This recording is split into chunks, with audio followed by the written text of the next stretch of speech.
aujourd'hui une petite vidéo à nouveau en lien avec l'alimentation émotionnelle. Je vais vous parler de nos 4 besoins émotionnels essentiels qui sont en fait, c'est pas quelque chose qu'on peut exprimer vraiment d'une manière intellectuelle, rationnelle, mais plutôt émotionnelle, qui fait partie de nos instincts, de notre instinct animal. C'est-à-dire qu'on peut comparer ça à voilà le petit humain qui va naître à un petit animal qui va naître.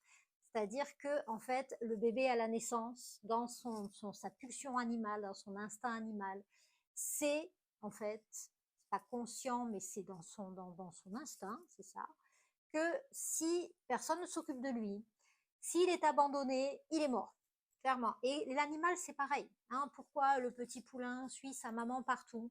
Pareil pour le petit chiot, etc. Enfin, bref, en fait, n'importe quel animal dans la nature, c'est qu'il doit rester connecté à maman, que c'est grâce à elle qu'il va pouvoir vivre. D'accord?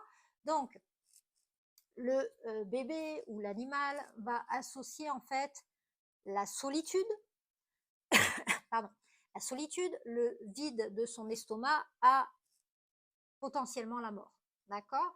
Donc tout cela, au départ, au début de notre vie, va créer nos besoins émotionnels essentiels.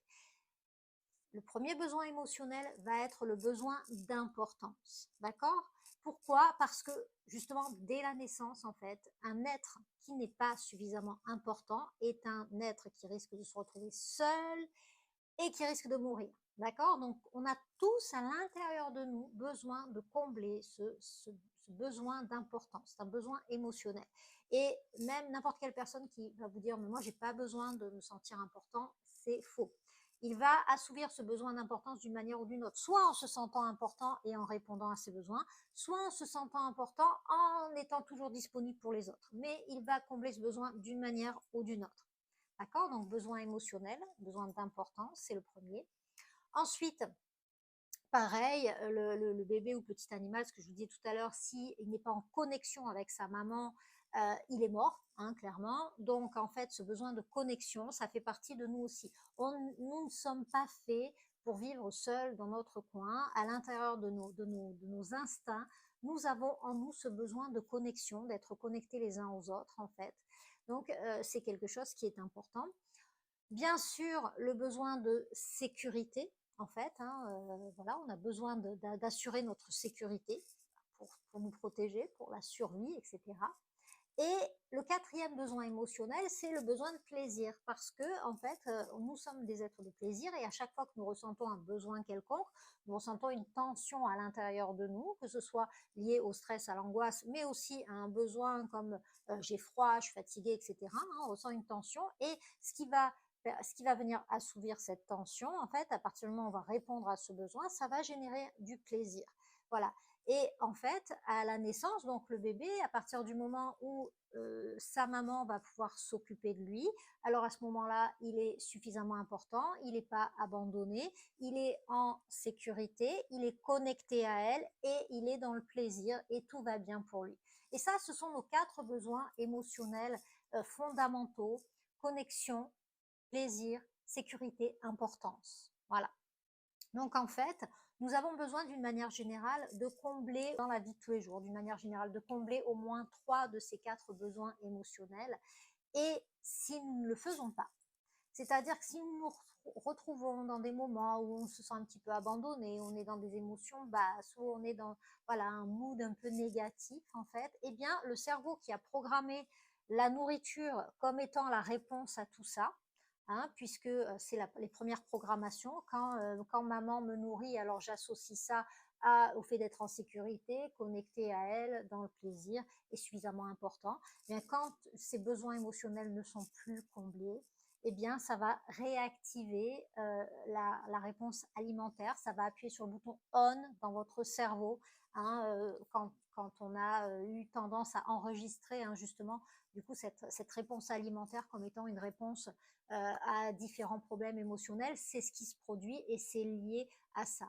Hein, donc aujourd'hui, ça va être important de vous rendre compte de qu'est-ce qui va déclencher la réponse émotionnelle, c'est-à-dire à quel moment mes besoins émotionnels ne sont plus comblés, à quel moment je me sens vide, je suis plus connectée, hein, je suis plus connectée aux autres, je me sens un peu inutile, abandonnée, etc. À quel moment je suis plus dans le plaisir, c'est-à-dire je suis dans des émotions basses.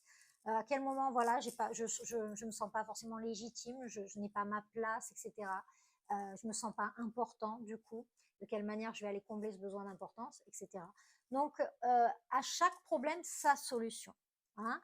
Votre cerveau reptilien, qui est lui dans les instincts en fait, qui n'est pas très élaboré, va trouver cette roue de secours-là, c'est-à-dire, bon, bah voilà, ça c'est quand il y a un besoin qui n'est pas assouvi, c'est la solution alimentaire qui répond à tous les problèmes. Bien sûr que ça n'est pas rationnel en fait, hein, et d'ailleurs on le voit parce que sur le moment ça fait du bien quand on mange, mais très rapidement après, ce bien-être va disparaître pour laisser la place à de la culpabilité et à nouveau des émotions basses, c'est le cercle vicieux. Donc aujourd'hui, l'intérêt va être en fait d'aller voir le déclencheur et de trouver aujourd'hui rationnellement avec votre cerveau d'adulte qui est beaucoup plus élaboré, quelle est la solution adaptée au problème et la mettre en place. Et le fait de répéter ça va créer le changement. Voilà, hein, on le voit chez les enfants, hein, les enfants en bas âge en fait, hein, un enfant de 18 mois n'est pas capable de répondre à ses émotions. Quand ses besoins ne sont plus comblés, il va chercher quelque chose qu'il va mettre dans sa bouche parce que c'est comme s'il avait mis sa maman dans sa sucette ou dans son doudou en fait. Hein. Voilà, c'est un peu comme s'il y avait une part de nous qui était restée un petit peu à ce stade-là, ce stade oral, et en fait qui continue à se réactiver hein, en fonction des différentes émotions et des différents moments où justement ces 4 besoins émotionnels ne sont plus assouvis. Donc, de quelle manière je vais pouvoir assouvir ces besoins émotionnels sans que ça passe par la nourriture? Donc, ça va être répondre à mes besoins, me connecter à moi, être bienveillante, voilà, faire un travail sur moi-même, changer mon état d'esprit, etc., me mettre dans une énergie haute, des émotions hautes, etc., etc. Voilà, voilà, en tous les cas, un sujet très très important, intéressant aussi, je trouve. Et en tous les cas, si on passe à côté et qu'on ignore cela complètement, on va avoir des difficultés à avoir des résultats sur le long terme. Encore une fois, hein, on va avoir tendance à couper l'iceberg et pas à faire fondre l'iceberg. Voilà, nous voulons faire fondre l'iceberg. Voilà, je vous souhaite une belle continuation. J'espère que cette vidéo vous aura intéressé et fait prendre conscience de beaucoup de choses. N'hésitez pas à vous abonner pour pouvoir avoir toutes les vidéos chaque semaine et ne pas en louper une miette. À bientôt!